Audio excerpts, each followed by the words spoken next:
নমস্কাৰ ছাত্ৰ ছাত্ৰীসকল স্বাগতম জনাইছো নতুন এটা ভিডিঅলৈ আজি আমি ডিসকাস কৰিম সেবা class 10 social science question answer 2025 দশম শ্ৰেণীৰ সমাজ বিজ্ঞান পাঠ্যক্ৰমৰ প্ৰশ্ন উত্তৰ দশম শ্ৰেণীৰ সমাজ বিজ্ঞানৰ আজি আমি ভূগোল পাঠটোৰ চ্যাপ্টাৰ 1 প্ৰথম চ্যাপ্টাৰটো অৰ্থনৈতিক ভূগোল বিষয়বস্তু আৰু সম্পদ এই চ্যাপ্টাৰটো যিমানবোৰ কোয়েশ্চন আনসাৰ আছে অতি সহজতে আমি আলোচনা কৰিম ওকে যদি তোমালোকে বিচৰা যে এই চ্যাপ্টাৰটোৰ কোয়েশ্চন আনসাৰবোৰৰ পিডিএফ ডাউনলোড কৰিবৰ কাৰণে তেনেহলে ডেসক্ৰিপচনত মোৰ টেলিগ্ৰাম চেনেলৰ লিংক থাকিব তাত গৈ কেনে তোমালোকে পিডিএফ বোৰ ডাউনলোড কৰিব পাৰিবা ওকে তো আহা আজি আমি আলোচনা কৰো অৰ্থনৈতিক ভূগোল বিষয়বস্তু আৰু সম্পদৰ বিষয়ে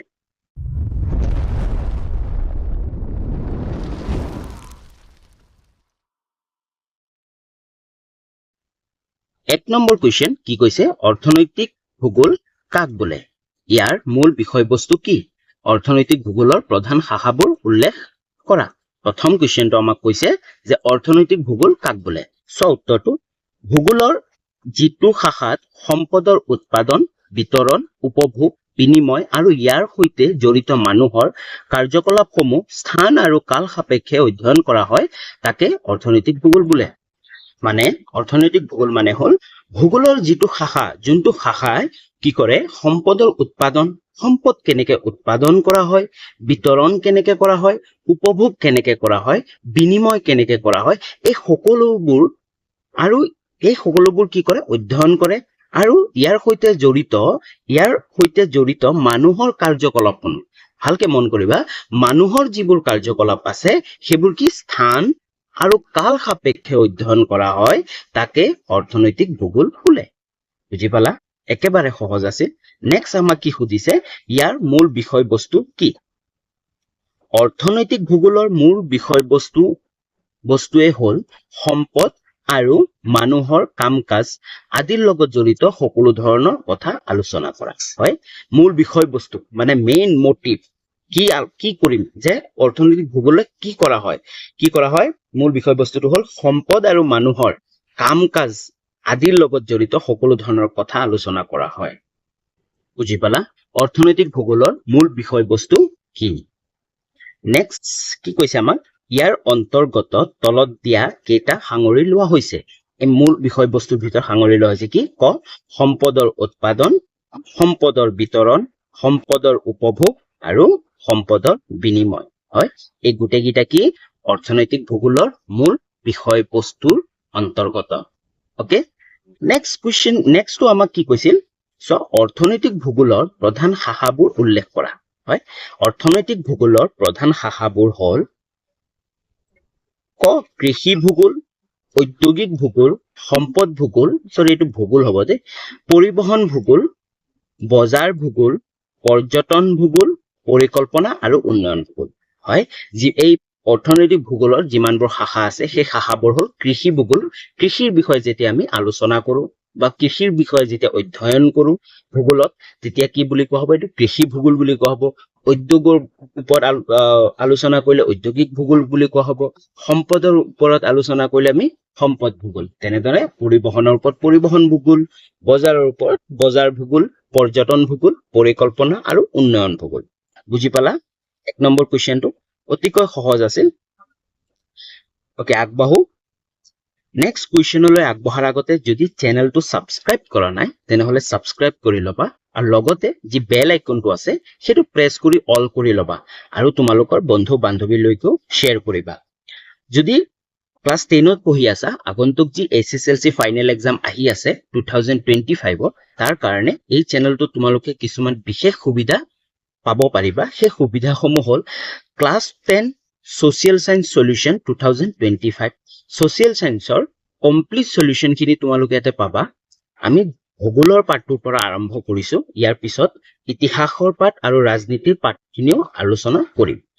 প্ৰিভিয়াস ইয়াৰ কোয়েশ্চন পেপাৰ উইথ সলিউশন আগৰ বছৰত যিমানবোৰ কোয়েশ্চন পেপাৰ আহিছিল সেই গোটেই কোয়েশ্চন পেপাৰবোৰৰ সলিউশন খিনি তোমালোকে পাবা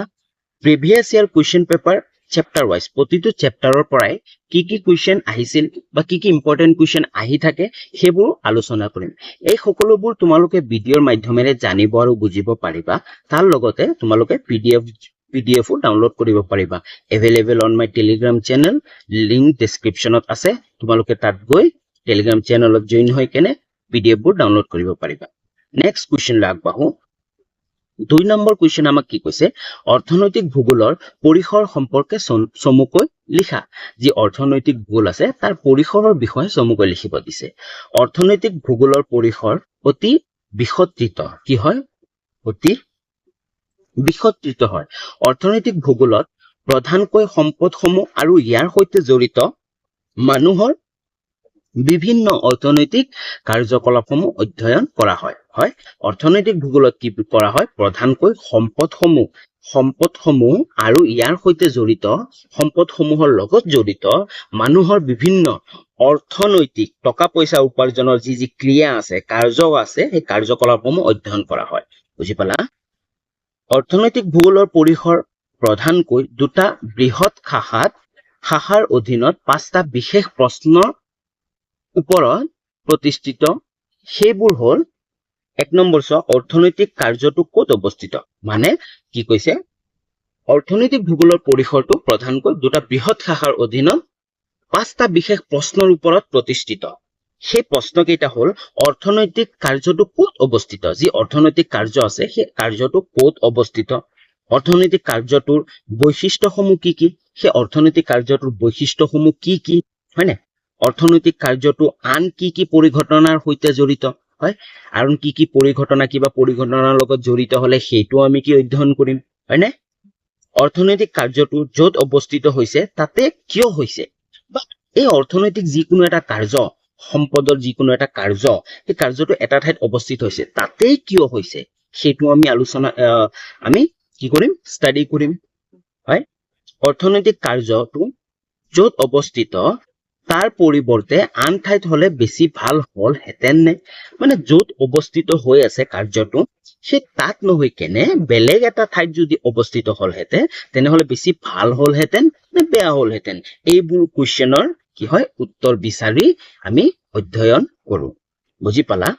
নেক্সট কোৱেশ্চন আগবাঢ়ো 3 নম্বৰ কোৱেশ্চনটো আমাক কি কৈছে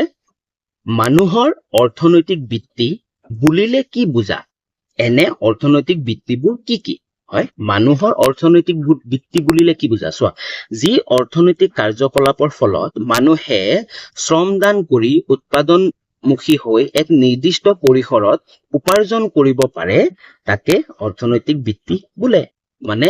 যি অৰ্থনৈতিক কাৰ্যকলাপৰ ফলত যিকোনো অৰ্থনৈতিক কাৰ্যকলাপৰ ফলত মানুহে শ্ৰমদান কৰি উৎপাদনমুখী হৈ এক নিৰ্দিষ্ট পৰিসৰ উপাৰ্জন কৰিব পাৰে যিকোনো টকা পইচা এটা কাম কৰি শ্ৰম কৰি উৎপাদন কিছুমান টকা পইচা উপাৰ্জন কৰিব পাৰে তাকে কি বুলি কোৱা হয় অৰ্থনৈতিক বৃত্তি বোলা হয় ওকে বুজি পালা অৰ্থনৈতিক বৃত্তি বুলিলে কি বুজা নেক্সট কি কৈছে এনে অৰ্থনৈতিক বৃত্তিবোৰ কি কি চোৱা মানুহৰ অৰ্থনৈতিক বৃত্তি 4 প্ৰকাৰৰ সেইবোৰ হৈছে মানুহৰ যিবোৰ অৰ্থনৈতিক বৃত্তি আছে সেই বৃত্তিবোৰ 4টা ভাগত ভাগ কৰা হৈছে চোৱা বহুত ইম্পৰ্টেন্ট প্ৰাথমিক বৃত্তি তোমালোকে আগতো পাই আহিছা প্ৰাথমিক বৃত্তি যেনে কৃষি কাৰ্য অৰণ্যৰ পৰা খাদ্য সংগ্ৰহ আহৰণ খনিজ সম্পদ আহৰণ মাছ মৰা কাৰ্য আদি যি প্ৰাথমিক বৃত্তি আছে বা প্ৰথম বৃত্তি আমি ক'ব পাৰো প্ৰাথমিক বৃত্তি সেই প্ৰাথমিক বৃত্তিবোৰ কি কি কৃষি কাৰ্য যিসকলে কৃষি কাৰ্য কৰে তেওঁলোকক কি বুলি কোৱা হ'ব প্ৰাথমিক বৃত্তিৰ অন্তৰ্গত লোক অৰণ্যৰ পৰা খাদ্য সামগ্ৰী আহৰণ কৰা খনিজ সম্পদ আহৰণ কৰা মাছ ধৰা কাৰ্য এইবোৰ কি হয় প্ৰাথমিক বৃত্তি দ্বিতীয় বৃত্তি কি হয় যেনে শিল্প উৎপাদন নিৰ্মাণ তথা পুনৰ নিৰ্মাণ কাৰ্য আদি হয় যিকোনো বস্তু এটা প্ৰাকৃতিক সম্পদৰ পৰা লৈ যেতিয়া নিৰ্মাণ উপভোগ কৰিবৰ কাৰণে কিবা নিৰ্মাণ কৰা হয় সেইটো কিহৰ অন্তৰ্গত দ্বিতীয় বৃত্তিৰ অন্তৰ্গত তৃতীয় বৃত্তি যেনে পৰিবহন যোগাযোগ বজাৰ পাইকাৰী বা খুচৰা বিক্ৰী পৰ্যটন আদি হয় তৃতীয় বৃত্তি কোনবোৰ পৰিবহন যেনে যোগাযোগ বজাৰ পাইকাৰী বা খুচৰা বিক্ৰী পৰ্যটন আদি এইবোৰ হ'ল তৃতীয় বৃত্তিৰ অন্তৰ্গত নেক্সট কি কৈছে চতুৰ্থ বৃত্তি যেনে বেংক বা অনা বিত্তীয় প্ৰতিষ্ঠান প্ৰচাৰ মাধ্যম প্ৰশাসন শিক্ষা তথা গৱেষণা প্ৰতিষ্ঠান আদি এইবোৰ কি হয় চতুৰ্থ বৃত্তিৰ অন্তৰ্গত ওকে নেক্সট কোৱেশ্চন আগবাঢ়ো 4 নম্বৰ কোৱেশ্চনটো আমাৰ কি কৈছে অৰ্থনৈতিক ভূগোলৰ প্ৰধান শাখাসমূহৰ বিষয়বস্তু সম্পৰ্কে আলোচনা কৰা অৰ্থনৈতিক ভূগোলৰ প্ৰধান শাখাসমূহৰ বিষয়বস্তু সম্পৰ্কে আলোচনা কৰিব দিছে উত্তৰটো চোৱা অৰ্থনৈতিক ভূগোল প্ৰধান শাখাসমূহৰ বিষয়বস্তুসমূহ হল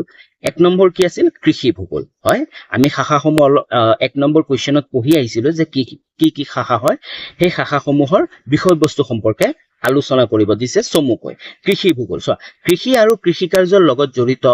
কাৰকসমূহ কৃষি কাৰ্যৰ বিতৰণ আৰু পদ্ধতি শস্য উৎপাদন আদিবোৰ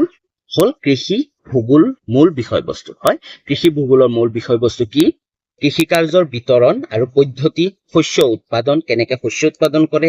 কৃষি কাৰ্যটোৰ বিতৰণ কেনেকৈ হৈ আছে পদ্ধতিসমূহ কি এই সকলোবোৰ কি হয় কৃষি কাৰ্যৰ মূল বিষয়বস্তু মানে কৃষি কাৰ্যৰ এইবোৰ বস্তু যোনটো কৃষি ভূগোল আছে ন সেই কৃষি ভূগোলে এই বস্তুবোৰৰ কি কৰে ষ্টাডি কৰে বা অধ্যয়ন কৰে বুজি পালা নেক্সট 2 নম্বৰ কি কৈছিল আমাক ঔদ্যোগিক ভূগোল হয় ঔদ্যোগিক ভূগোলত উদ্যোগ স্থাপনৰ কাৰকসমূহৰ লগত উদ্যোগৰ প্ৰকাৰ ভৌগোলিক বিতৰণ উৎপাদন উদ্যোগসমূহৰ অৱস্থানৰ সৈতে জড়িত তত্ত্ব বা অঞ্চল ভুক্তিকৰণ শ্ৰমিক বজাৰ তথা আমদানি ৰপ্তানি আদিৰ দৰে বিষয়বস্তুসমূহ অধ্যয়ন কৰে এতিয়া ঔদ্যোগিক ভূগোলে কি অধ্যয়ন কৰে ঔদ্যোগিক ভূগোলে কি অধ্যয়ন কৰে উদ্যোগৰ প্ৰকাৰসমূহ অধ্যয়ন কৰে ভৌগোলিক বিতৰণ উৎপাদন উদ্যোগসমূহৰ অৱস্থানৰ সৈতে জড়িত তত্ত্ব হয় না শ্ৰমিক বজাৰ তথা আমদানি কিমান হয় ৰপ্তানি কিমান হয় আদি দৰে বিষয়বস্তুসমূহ অধ্যয়ন কৰে ওকে নেক্সট 3 নম্বৰ কি আছিল সম্পদ ভূগোল সম্পদ ভূগোলত কি হয় সম্পদৰ প্ৰকাৰ সম্পদসমূহৰ আঞ্চলিক বিতৰণ উদ্ঘাটন তথা উৎপাদনৰ লগতে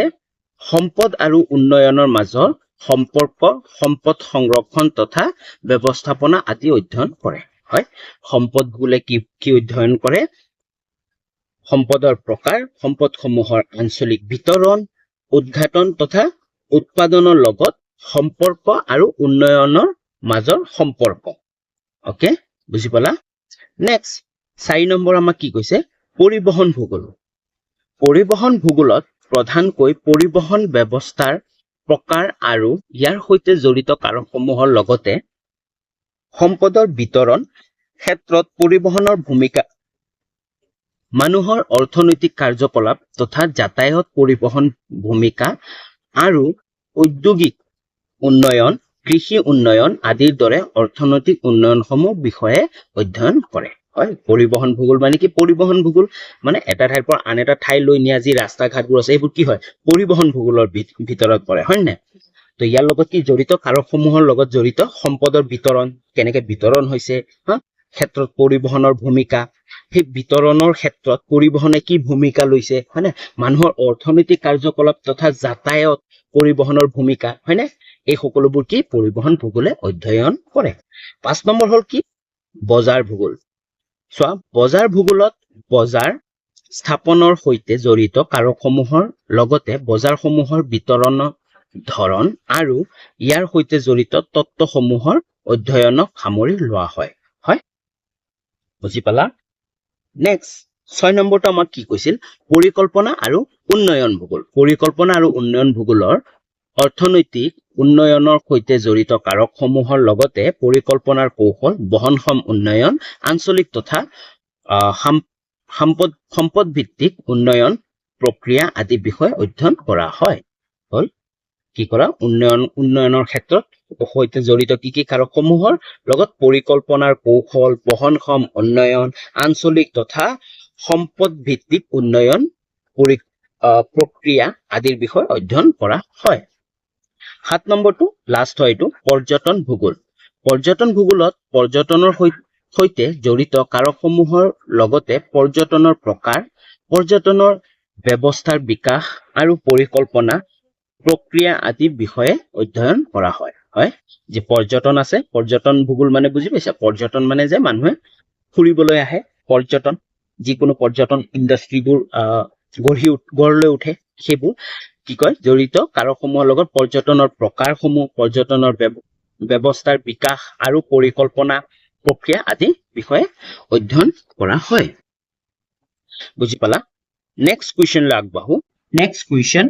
5 নম্বৰটো আমাক কি কৈছে সম্পদ ভূগোলক কিয় অৰ্থনৈতিক ভূগোল এটি গুৰুত্বপূৰ্ণ শাখা বোলে মানে সম্পদ ভূগোলক কিয় অৰ্থনৈতিক ভূগোলৰ এটি গুৰুত্বপূৰ্ণ শাখা বোলে হয় যি সম্পদ ভূগোল আছে এই সম্পদ ভূগোল অৰ্থনৈতিক ভূগোলৰ এটি গুৰুত্বপূৰ্ণ শাখা সো উত্তৰটো অৰ্থনৈতিক ভূগোলৰ এটা গুৰুত্বপূৰ্ণ শাখা হ'ল সম্পদ ভূগোল হয় দেশ এখনত উপলব্ধ সম্পদৰ গুণাগুণ সম্পদৰ পৰিমাণ আৰু সঠিক ব্যৱহাৰৰ সৈতে দেশখনৰ অৰ্থনৈতিক উন্নয়ন জড়িত হৈ থাকে হয় যি দেশ এখনত উপলব্ধ সম্পদ থাকে ন সেই সম্পদৰ গুণাগুণ সম্পদৰ পৰিমাণ আৰু সঠিক ব্যৱহাৰৰ সৈতে দেশখনৰ কি হৈ থাকে অৰ্থনৈতিক উন্নয়ন জড়িত হৈ থাকে হয় যদি দেশ এখনত সম্পদৰ গুণাগুণ থাকিব বা সম্পদৰ পৰিমাণ বেছি থাকিব আৰু সঠিকভাৱে যেতিয়া দেশখনত সম্পদবোৰৰ ব্যৱহাৰ কৰা হ'ব তেতিয়া কি হ'ব অৰ্থনৈতিক উন্নয়ন হ'ব আৰু অৰ্থনৈতিক উন্নয়ন কি হৈ থাকে জড়িত হৈ থাকে আনহাতে অৰ্থনৈতিক ভূগোল আৰু ইয়াৰ বিভিন্ন শাখা আৰু উপশাখাবোৰৰ অধ্যয়ন সম্পদ ভূগোলৰ সৈতে পোনপটীয়াকৈ জড়িত কি কৈছে আনহাতে অৰ্থনৈতিক ভূগোল আৰু ইয়াৰ বিভিন্ন শাখা আৰু উপশাখাবোৰ অধ্যয়ন সম্পদ ভূগোলৰ সৈতে পোনপটীয়াকৈ জড়িত হৈ থাকে ওকে যিমানে অৰ্থনৈতিক উন্নয়ন হৈছে সিমানে সম্পদৰ গুৰুত্ব বাঢ়িছে আৰু ক'ব নোৱাৰাকৈয়ে মানুহৰ অৰ্থনৈতিক ভূগোল চৰ্চা হৈছে আৰু ইয়াৰ জ্ঞান লাভ হৈছে ওকে যিমানে অৰ্থনৈতিক উন্নয়ন হৈছে সিমানে কি হৈছে সিমানে সম্পদৰ গুৰুত্ব বাঢ়িছে হয় না যিকোনো দেশ এখনত যেতিয়া অৰ্থনৈতিকভাৱে কি হয় উন্নত হয় তাৰ মানে কি হয় সম্পদৰ গুৰুত্ব বাঢ়িব কাৰণ সম্পদবোৰ কি মূল্যৱান বস্তু হয় হয় নাই এই সম্পদবোৰৰ দ্বাৰাইহে দেশ এখনে উন্নতিৰ পথত আগবাঢ়িব পাৰিব বুজি পালা তাকে কি কৈছে সম্পদৰ গুৰুত্ব বাঢ়িছে আৰু ক'ব নোৱাৰাকৈয়ে মানুহৰ অৰ্থনৈতিক ভূগোল চৰ্চা হৈছে হয়নে আৰু ইয়াৰ জ্ঞান লাভ হৈছে বুজি পালা নেক্সট কুৱেশ্যনলৈ আগবাঢ়ো নেক্সট কুৱেশ্যন 6 নম্বৰটো আমাক কি কৈছে সম্পদ বুলিলে কি বুজা ইয়াৰ প্ৰধান বৈশিষ্ট্যসমূহ উল্লেখ কৰা হয় সম্পদ মানেনো কি চোৱা পৃথিৱীৰ বুকুত থকা বায়ু পানী মাটি গছ-গছনি ফল-মূল খনিজ পদাৰ্থ সকলোবোৰকে সম্পদ বুলি কোৱা হয় হয় পৃথিৱীৰ বুকুত থকা যিবোৰ পানী আছে হয় নে পানী বায়ু মাটি গছ-গছনি ফল-মূল খনিজ পদাৰ্থ এই সকলোবোৰকে কি বুলি কোৱা হয় সম্পদ বুলি কোৱা হয় অন্য অৰ্থত মানুহৰ বিভিন্ন চাহিদা পূৰণ কৰা বস্তুবোৰক সম্পদ বুলি হয় সম্পদ কাক বোলে এই সকলোবোৰতো সম্পদ হয় যে বায়ু পানী মাটি গছ-গছনি কিয় সম্পদ হ'ল সেইটো কি কৈছে অন্য অৰ্থত মানুহৰ বিভিন্ন চাহিদা পূৰণ কৰা বস্তুবোৰক সম্পদ বোলে মানুহৰ যিকোনো অভাৱ আছিল ন সেই অভাৱবোৰ যেতিয়া কিবা এটা বস্তুৱে পূৰণ কৰে সেইবোৰ বস্তু কি বুলি কোৱা হ'ব সম্পদ বুলি কোৱা হয় সেইকাৰণে মানুহৰ বিভিন্ন চাহিদা পূৰণ কৰা বস্তুবোৰকে সম্পদ বোলে এই সম্পদবোৰক দেশ এখনৰ উমৈহতীয়া অৱলম্বন হিচাপে সংজ্ঞাবদ্ধ কৰা হয় হয় এই সম্পদবোৰক কি কোৱা হয় দেশ এখনৰ উমৈহতীয়া অৱলম্বন হিচাপে সংজ্ঞাবদ্ধ কৰা হয় বুজি পালা সম্পদ বুলিলে কি বুজা ইয়াৰ পিছত কি হৈছে ইয়াৰ প্ৰধান বৈশিষ্ট্যসমূহ উল্লেখ কৰা চোৱা সম্পদৰ প্ৰধান বৈশিষ্ট্যসমূহ হ'ল ক উপকাৰিতা খ উপযোগিতা গ হস্তান্তৰ যোগ্যতা আৰু ঘ কাৰ্যকাৰিতা হয় প্ৰধান বৈশিষ্ট্যসমূহ কি উপকাৰিতা ই উপকাৰ কৰে উপযোগিতা উপযোগ হয় হয় হস্তান্তৰ যোগ্যতা আৰু কি কাৰ্যকাৰিতা বুজি পালা নেক্সট কুৱেশ্যনলৈ যাও 7 নম্বৰ কুৱেশ্যনটো আমাক কি কৈছে সম্পদ পৰিৱৰ্তনশীল ব্যাখ্যা কৰা যি সম্পদ আছে এই সম্পদবোৰ পৰিৱৰ্তনশীল কেনেকৈনো পৰিৱৰ্তন হয় তাৰ বিষয়ে লিখিব দিছে পৰিৱেশ আৰু পৰিস্থিতিৰ মাধ্যমত সম্পদ পৰিৱৰ্তনশীল হয় কি হয় পৰিৱেশ আৰু পৰিস্থিতিৰ মাধ্যমত যিকোনো পৰিৱেশৰ ওপৰত হ'ব পাৰে পৰিৱেশৰ কাৰণে সম্পদবোৰ কি পৰিৱৰ্তন হ'ব পাৰে বা পৰিস্থিতিৰ কাৰণে বিভিন্ন ধৰণৰ পৰিস্থিতিৰ কাৰণে কি সম্পদবোৰ পৰিৱৰ্তন হ'ব পাৰে সম্পদৰ এটা বৈশিষ্ট্য হ'ল ইয়াৰ পৰিৱৰ্তনশীল দিশটো প্ৰকৃতিত পোৱা কোনো এটা সামগ্ৰী বৰ্তমান মানুহৰ দ্বাৰা ব্যৱহৃত নহলেও ভৱিষ্যতে উপকাৰী সামগ্ৰী হিচাপে পৰিণত হ'বও পাৰে আৰু সম্পদলৈ পৰিৱৰ্তন হ'ব পাৰে চোৱা সম্পদৰ এটা বৈশিষ্ট্য কি হ'ল বৰ্তমান সময়ত হয়তো কিবা এটা বস্তু মানুহৰ ব্যৱহাৰ হোৱা নাই বা মানুহে উপযোগী বুলি ভবা নাই কিন্তু এটা সময়ত গৈ সেইটো কি হয় কিহলৈ পৰিণত হ'ব মানুহৰ কি হ'ব ব্যৱহাৰ হ'ব পাৰে তো যেতিয়া ই ব্যৱহাৰ হ'ব তেতিয়া কি হ'ব ই কিহলৈ পৰিণত হ'ব সম্পদলৈ পৰিৱৰ্তন হ'ব পাৰে বুজি পালা এনেধৰণৰ বস্তুক নিষ্ক্ৰিয় সামগ্ৰী বোলে এনেধৰণৰ বস্তু কি বুলি কোৱা হয় নিষ্ক্ৰিয় সামগ্ৰী হয় সো উদাহৰণস্বৰূপে মানুহে যেতিয়ালৈকে শক্তি উৎপাদনত কয়লা বা খনিজ তেল ব্যৱহাৰ জনা নাছিল তেতিয়ালৈকে সেইবোৰ কেৱল নিৰপেক্ষ সামগ্ৰীহে আছিল হয় যেতিয়ালৈ মানুহে এই কয়লা বা খনিজ তেলৰ ব্যৱহাৰ নাজানিছিল তেতিয়া কি হৈ আছিল এইবোৰ নিৰপেক্ষ সামগ্ৰী হৈ আছিল কিন্তু যেতিয়া মানুহে এইবোৰ ব্যৱহাৰ কৰিবলৈ আৰম্ভ কৰিলে মানুহৰ উপযোগী হৈ উঠিল তেতিয়া এইটো কি হৈ গ'ল এইটো সম্পদ হৈ গ'ল খনিজ তেল বৰ্তমানে অত্যাধিক ব্যৱহৃত হোৱা সম্পদ আৰু ইয়াৰ অবিহনে দেশ এখনৰ অৰ্থনৈতিক উন্নয়ন অসম্ভৱ হয় যে খনিজ তেল আছে ন সেই খনিজ তেলবোৰ বৰ্তমানে অত্যাধিক ব্যৱহৃত হোৱা সম্পদ আৰু ইয়াৰ অবিহনে দেশ এখন অৰ্থনৈতিক উন্নয়ন অসম্ভৱ হয় নাই খনিজ তেল নহলে যি পেট্ৰলিয়াম হওক বা ডিজেল হওক এইবোৰ যদি নাথাকে তেনেহলে দেশ এখন কি উন্নয়ন হবই নোৱাৰে কাৰণ বৰ্তমান সময়ত চলিবলৈ হলে দেশ এখন উন্নতিৰ পথত আগবাঢ়িবলৈ হলে এই সম্পদ খনিজ তেল এইটো এটা কি হয় সম্পদ বৰ্তমান অতিকৈ ব্যৱহৃত আৰু অতিকৈ প্ৰয়োজনীয় ওকে কিন্তু অদূৰ ভৱিষ্যতে কম খৰচীয় আৰু সহজলভ্য বিকল্প দ্ৰব্য উদ্ভাৱনে ইয়াক অব্যৱহৃত সামগ্ৰীলৈ পৰিৱৰ্তন কৰিব পাৰে গতিকে সম্পদৰ উপকাৰিতা সমসাময়িক ইয়াৰ সময় সাপেক্ষে পৰিৱৰ্তন হ'ব পাৰে আৰু যদি ভৱিষ্যতে হ'ব পাৰে কম খৰচীয় বেলেগ কিবা দ্ৰব্য কি হয় আৱিষ্কাৰ হ'ব পাৰে বা ব্যৱহাৰ হ'ব পাৰে তেতিয়া এইটো কি হৈ যাব অব্যৱহৃত সম্পদলৈ পৰিণত হ'ব গতিকে সম্পদৰ উপকাৰিতা সমসাময়িক মানে সম্পদৰ যি উপকাৰিতা আছে সেই সমসাময়িক ইয়াৰ সময় সাপেক্ষে পৰিৱৰ্তন হ'ব পাৰে ওকে নেক্সট কি কৈছে মানুহৰ বাবে হানিকাৰক বা অপকাৰী দ্ৰব্যক প্ৰতিৰোধক বোলে কি হয় মানুহক যিবোৰ দ্ৰব্য হানি কৰে বা অপকাৰ কৰে সেইবোৰক কি বুলি কোৱা হয় অপকাৰী দ্ৰব্য বা কি বুলি কোৱা হয় প্ৰতিৰোধক বোলে উদাহৰণস্বৰূপে দামোদৰ নদীৰ বানপানীয়ে মানুহৰ জীৱন আৰু সম্পত্তি বিস্তৰ ক্ষতিসাধন কৰিছিল কিন্তু যেতিয়া এই পানী বান দি বাধা দিয়া হয় তেতিয়া ই অতি উপকাৰী হৈ পৰে আৰু মানুহৰ বসতি আৰু কৃষিৰ সহায়ক হয় এনেদৰে এবিধ প্ৰতিৰোধক সম্পদলৈ পৰিৱৰ্তন হ'ব পাৰে মানে প্ৰতিৰোধক যিবোৰ আছে হয় না যিবোৰ মানুহক ক্ষতি কৰে যেনে উদাহৰণ দিছে দামোদৰ নদীৰ কি বানপানীয়ে কি কৰে মানুহৰ জীৱন আৰু সম্পত্তি কি কৰে ক্ষতি কৰে হয় না ক্ষতি কৰাৰ যেতিয়া কি হয় ইয়াক নদী বান্ধ দিয়াৰ পাছত কি হ'ল ই বিদ্যুৎ উৎপাদন কৰিলে হয় না ই উপকাৰ হৈ গ'ল উপকাৰিতাৰ ৰূপত আহি গ'ল তেতিয়া ইয়াক কি হলৈ পৰিৱৰ্তন হ'ল ই সম্পদলৈ পৰিৱৰ্তন হ'ল বুজি পালা নেক্সট কুৱেশ্যন আমি 8 নম্বৰ কি কৈছে সম্পদৰ প্ৰয়োজনীয়তা সম্পৰ্কে উদাহৰণ সহ চমুকৈ আলোচনা কৰা হয় সম্পদ কিয়নো প্ৰয়োজন সেই প্ৰয়োজনীয়তা সম্পৰ্কে উদাহৰণ সহ চমুকৈ আলোচনা কৰিব দিছে চোৱা উত্তৰটো কি দিছে সম্পদে মানুহৰ বিভিন্ন ধৰণে সহায় কৰে হয় সম্পদে মানুহক কি কৰে বিভিন্ন ধৰণে সহায় কৰে সম্পদৰ কিছুমান প্ৰয়োজনীয়তা তলত উল্লেখ কৰা হ'ল সম্পদৰ প্ৰয়োজনীয়তা কিনো আছে চাও ক নম্বৰ জীৱন ধাৰণৰ অৱস্থাৰ উন্নয়ন হয় জীৱন ধাৰণৰ অৱস্থাৰ উন্নয়নৰ কাৰণে কি সম্পদ প্ৰয়োজন সম্পদৰ প্ৰাচুৰ্যতাই মানুহৰ মৌলিক প্ৰয়োজন অন্ন বস্ত্ৰ আৰু বাসস্থানৰ প্ৰয়োজন পূৰণ কৰাৰ উপৰিও ই জীৱন ধাৰণৰ মানদণ্ড উন্নয়ন কৰে বুজি পালা ই কি হয় অন্ন বস্ত্ৰ আৰু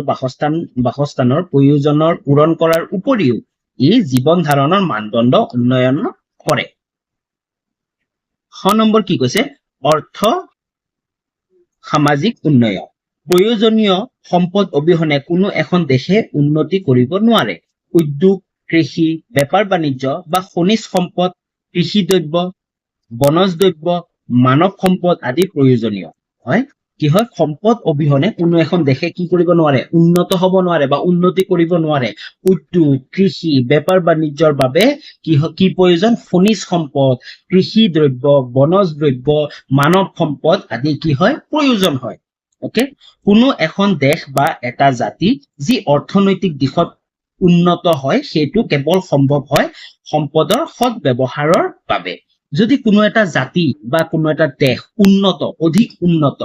তাৰ মেইন কাৰণ কি হ'ল, কেৱল আৰু কেৱল সম্ভৱ হয় কি, সম্পদৰ সৎ ব্যৱহাৰৰ বাবে। মানে সঠিক বা কৈছে সৎ ব্যৱহাৰ, মানে যি ব্যৱহাৰ কৰিব লাগিছিল তাতে ব্যৱহাৰ কৰিছে, যিমান ব্যৱহাৰ কৰিব লাগিছিল সিমান ব্যৱহাৰ কৰিছে। বুজি পালা? নেক্সট ক নম্বৰটো কি কৈছে, মানৱ কল্যাণ। মানৱ সমাজৰ বিকাশ সম্পদ আৰু ইয়াৰ সঠিক ব্যৱহাৰৰ ওপৰত পোনপটীয়াকৈ নিৰ্ভৰশীল হয়। মানৱ কি হয়, মানৱ সমাজৰ বিকাশ সম্পদ আৰু ইয়াৰ সঠিক ব্যৱহাৰৰ ওপৰত পোনপটীয়াকৈ নিৰ্ভৰশীল। সম্পদে মানুহৰ জীৱন ধাৰণৰ বাবে প্ৰয়োজনীয় অভাৱবোৰ কি কৰে, পূৰণ কৰে। ওকে, নেক্সট কুৱেশ্যনলৈ যাওঁ। 9 নম্বৰ কুৱেশ্যনটো আমাক কি কৈছে, সম্পদ আৰু মানুহৰ মাজত থকা সম্পৰ্কৰ বিষয়ে চমুকৈ লিখা। যি সম্পদ আৰু মানুহ তাৰ মাজত থকা সম্পৰ্কৰ বিষয়ে আমাক লিখিব দিছে। উত্তৰটো চোৱা, সম্পদ আৰু মানুহৰ মাজত এটা নিবিড় আৰু ওতঃপ্ৰোত সম্পৰ্ক আছে। এটাৰ অবিহনে আনটো বৰ্তি থাকিব নোৱাৰে। হয়, এই সম্পদ আৰু মানুহৰ মাজত এক গুৰুত্বপূৰ্ণ সম্পৰ্ক আছে। এটাৰ অবিহনে আনটো কি বৰ্তি থাকিব নোৱাৰে। সম্পদৰ সৈতে মানুহ তিনি ধৰণে জড়িত। সম্পদৰ সৈতে মানুহ কেইধৰণে জড়িত, তিনি ধৰণে জড়িত বুলি কৈছে। চোৱা কি কি, ক নম্বৰ, সম্পদৰ উৎপাদক হিচাপে কেনেকে, চোৱা, মানুহে সম্পদৰ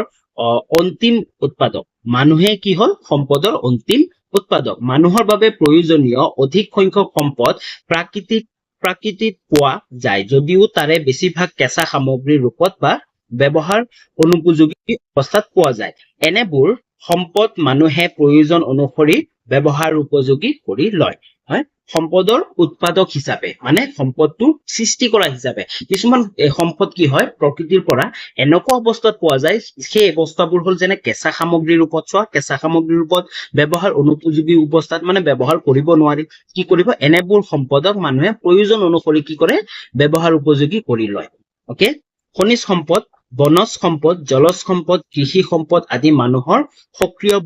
ভূমিকাৰ অবিহনে বিকশিত কৰা সম্ভৱ নহয়। গতিকে মানুহ হৈছে সকলো সম্পদৰ প্ৰধান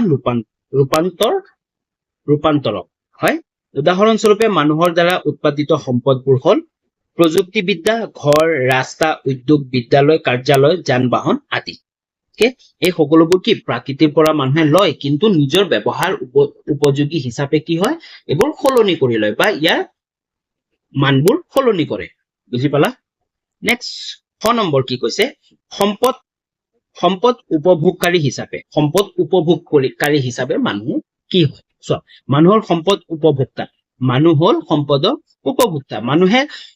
খাদ্য শস্য, কাপোৰ, খনিজ তেল আৰু বিভিন্ন ধৰণৰ মানৱ সৃষ্ট সামগ্ৰীবোৰ উপভোগ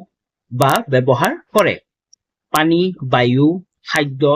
বস্ত্ৰ, বাসস্থান আদি প্ৰয়োজনীয় সম্পদৰ অবিহনে মানুহে স্বাভাৱিক জীৱন যাপন কৰিব নোৱাৰে। পৃথিৱীৰ জীৱন ধাৰণত সম্পদে এক গুৰুত্বপূৰ্ণ ভূমিকা পালন কৰে। হয়, কৈছে সম্পদ উপভোগকাৰী হিচাপে মানুহ হ'ল কি, সম্পদৰ উপভোক্তা। মানুহে খাদ্য শস্য, কাপোৰ, খনিজ তেল আৰু বিভিন্ন ধৰণৰ মানৱ সৃষ্ট সামগ্ৰীবোৰ উপভোগ বা ব্যৱহাৰ কৰে। হয় নে? পানী, বায়ু, খাদ্য, বস্তু, বাসস্থান আদি প্ৰয়োজনীয় সম্পদৰ অবিহনে মানুহে স্বাভাৱিক জীৱন যাপন কৰিব নোৱাৰে। যদি সম্পদ নাথাকে মানুহে কি হয়, স্বাভাৱিক জীৱন যাপন কৰিব নোৱাৰে। পৃথিৱীৰ জীৱন ধাৰণৰ সম্পদে এক গুৰুত্বপূৰ্ণ ভূমিকা পালন কৰে। পৃথিৱীৰ যিমানবোৰ জীৱৰ জীৱন ধাৰণ আছে ন, সেই জীৱন ধাৰণবোৰ সম্পদে এক গুৰুত্বপূৰ্ণ ভূমিকা পালন কৰে। প্ৰাকৃতিক সম্পদ আৰু মানৱ সৃষ্ট সম্পদবোৰ কেনেদৰে ব্যৱহাৰ বা বিকাশ হ'ব সেয়া নিৰ্ভৰ কৰে মানুহৰ ওপৰত। হয়, প্ৰাকৃতিক সম্পদ আৰু কি, কি কৈছে মানৱ সৃষ্ট সম্পদ এই সকলোবোৰ কেনেকৈ ব্যৱহাৰ কৰিব এইটো কাৰ ওপৰত নিৰ্ভৰ কৰে মানুহৰ ওপৰত মানুহে যেনে ধৰণে কি ব্যৱহাৰ কৰিব বিচাৰে তেনে ধৰণে ব্যৱহাৰ কৰিব বা যেনে ধৰণে উপভোগ কৰিব বিচাৰে তেনে ধৰণে উপভোগ কৰিব মানৱ জ্ঞান আৰু ইয়াৰ প্ৰসাৰৰ ওপৰত সম্পদ উন্নয়ন স্তৰ নিৰ্ভৰশীল হয় মানুহৰ জ্ঞান আৰু ইয়াৰ প্ৰসাৰৰ ওপৰত সম্পদৰ উন্নয়ন স্তৰ নিৰ্ভৰশীল তদুপৰি মানুহৰ চাহিদা আৰু নতুন প্ৰযুক্তি বিকাশৰ ওপৰত সম্পদ পৰিৱৰ্তনশীল প্ৰকৃতি নিৰ্ভৰ কৰে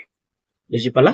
নেক্সট কুৱেশ্যনলৈ আগবাঢ়ো 10 নম্বৰ কুৱেশ্যন আমাক কি কৈছে সম্পদ আৰু বিজ্ঞান প্ৰযুক্তিৰ মাজত থকা সম্পৰ্ক চমুকৈ আলোচনা কৰা সম্পদ আৰু বিজ্ঞান প্ৰযুক্তি এই দুটাৰ মাজত থকা সম্পৰ্ক চমুকৈ আলোচনা কৰিব দিছে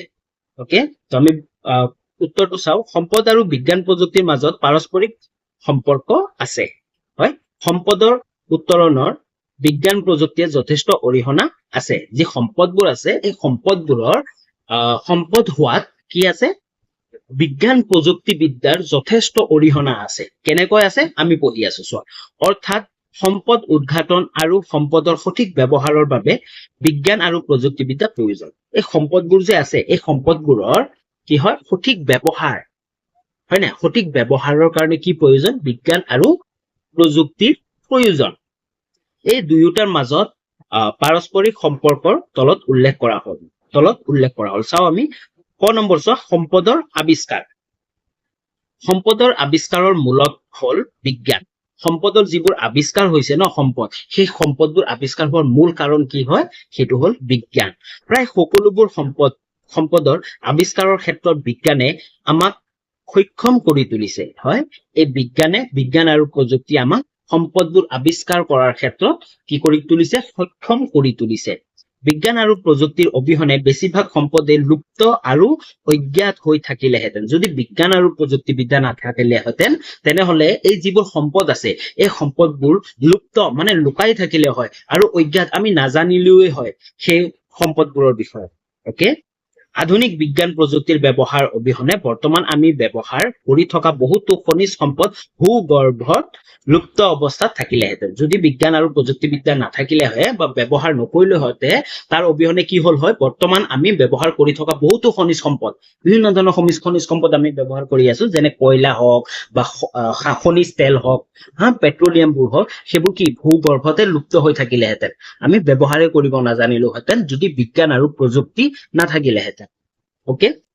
নেক্সট খ নম্বৰটো আমাক কি কৈছে নিষ্ক্ৰিয় সামগ্ৰীৰ ৰূপান্তৰ নিষ্ক্ৰিয় সামগ্ৰী মানে যিবোৰ প্ৰতিৰোধক মানুহক কি হানি কৰে সেইবোৰ সামগ্ৰীৰ কেনেকে ৰূপান্তৰ হৈ সম্পদ হৈছে ওকে বিজ্ঞান আৰু প্ৰযুক্তিৰ উন্নয়নৰ বাবে মানুহৰ কৌশল আৰু শ্ৰম ব্যৱহাৰ কৰি পৃথিৱীৰ বহুতো নিষ্ক্ৰিয় সামগ্ৰী বা প্ৰতিৰোধকক সম্পদলৈ ৰূপান্তৰ কৰিব পাৰিছে হয় যিবোৰ বস্তু আমাক কি আঘাত দিছিল বা মানুহক কি বিভিন্ন ধৰণৰ সমস্যা সৃষ্টি কৰিছিল সেইবোৰ বস্তু কি হয় প্ৰতিৰোধক হয় বা নিষ্ক্ৰিয় সামগ্ৰী হয় সেইবোৰ কি হয় বিজ্ঞান আৰু প্ৰযুক্তিবিদ্যাৰ কাৰণে বৰ্তমান কিহলৈ ৰূপান্তৰ হৈছে সম্পদলৈ ৰূপান্তৰ হৈছে মানুহৰ জ্ঞানৰ প্ৰসাৰ বিজ্ঞান প্ৰযুক্তি উন্নয়নৰ ফলত সকলো ধৰণৰ নিৰপেক্ষ সামগ্ৰী আৰু প্ৰতিৰোধক একোটা মূল্যৱান সম্পদলৈ ৰূপান্তৰ হৈছে ওকে নেক্সট গ নম্বৰটো চোৱা কি কৈছে সম্পদৰ উচিত ব্যৱহাৰ সম্পদ কেনেকে ব্যৱহাৰ কৰিব লাগে সেইবোৰ কি বিজ্ঞান আৰু প্ৰযুক্তিবিদ্যাৰ কাৰণে সফল হৈছে বিজ্ঞান আৰু প্ৰযুক্তিয়ে সম্পদৰ সঠিক ব্যৱহাৰত সহায় কৰিছে হয় সম্পদৰ সঠিক ব্যৱহাৰ কৰিবলৈ কিহে সহায় কৰিছে বিজ্ঞান আৰু প্ৰযুক্তিয়ে বিজ্ঞানী আৰু গৱেষকসকলে পূৰ্বস্থিত সম্পদবোৰৰ ভালেমান নতুন ব্যৱহাৰ উদ্ভাৱন কৰি এই সম্পদসমূহ অধিক উপযোগিতা কৰি তুলিছে উদাহৰণস্বৰূপে বাঁহ এবিধ বনজ সম্পদ প্ৰাচীন কালত ইয়াক ব্যৱহাৰ কৰা হৈছিল ঘৰবাৰী সজোৱা কামত কৃষি সঁজুলি তৈয়াৰ কৰাৰ কামত দৈনন্দিন জীৱন যাত্ৰাত এই বাঁহ জাতীয় উদ্ভিদে মানুহৰ প্ৰয়োজন পূৰণ কৰিছে হয় পুৰণি সময়ত কি হৈছিল প্ৰাচীন কালত কি হৈছিল এই বাঁহ কি হৈছিল কিহৰ কাৰণে ব্যৱহাৰ কৰা হৈছিল কৃষিৰ কামত ব্যৱহাৰ কৰা হৈছিল সঁজুলি হিচাপে বা ঘৰ দুৱাৰ সাজিবৰ কাৰণে ব্যৱহাৰ কৰা হৈছিল দৈনন্দিন জীৱন যাত্ৰাত এই বাঁহ জাতীয় উদ্ভিদে মানুহৰ প্ৰয়োজন পূৰণ কৰিছিল কিন্তু এতিয়া বিজ্ঞান আৰু প্ৰযুক্তিৰ বাবে এই বাঁহৰ পৰা কাগজ তৈয়াৰ কৰা হয় কিন্তু বিজ্ঞান আৰু প্ৰযুক্তিবিদ্যাৰ বাবে এই যি বা আমি ঘৰ দুৱাৰ সাজিবৰ কাৰণে ব্যৱহাৰ কৰিছিলো বা কৃষি বা সঁজুলি তৈয়াৰ কৰিবৰ কাৰণে ব্যৱহাৰ কৰিছিলো, এতিয়া কেৱল সেই সঁজুলি তৈয়াৰ কৰি নাথাকো, বিজ্ঞান আৰু প্ৰযুক্তিবিদ্যাৰ কাৰণে আমি কি তৈয়াৰ কৰিব পাৰিছো, কাগজো তৈয়াৰ কৰিব পাৰিছো। ঠিক তেনেদৰে কপাহৰ পৰা কাপোৰ, মৰাপাটৰ পৰা কাৰ্পেট, বস্তা, ৰছী ইত্যাদি আমি ব্যৱহাৰ কৰো। ওকে, তো আজিলৈ ইমানখিনি আছিল। যিবোৰ কুৱেশ্যন ৰৈ গ'ল সেইবোৰ মই নেক্সট ভিডিঅ'ত ডিছকাছ কৰিম। ওকে, যদি